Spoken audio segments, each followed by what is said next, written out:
So yeah, what's up? What is up, people of the internet? My name is P Gaming. This is how a barebone set looks like, or hot swappable keyboard looks like.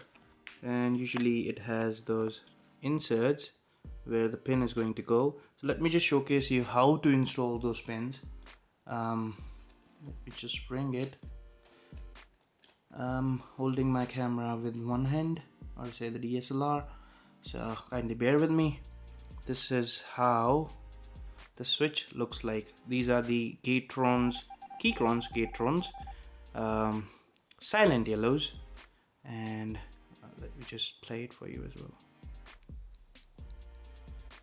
And there are those pins. All you have to do is align them in a way like this.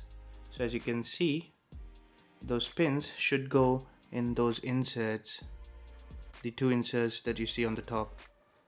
All you have to do is place them like this and just apply a little bit pressure, and it's going to fix itself up.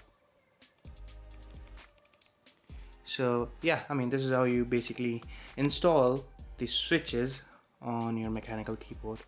So this was just a quick video for people who don't know or are first timers or noob like me. So yeah, I'll see you in the next one. Bye bye, take care.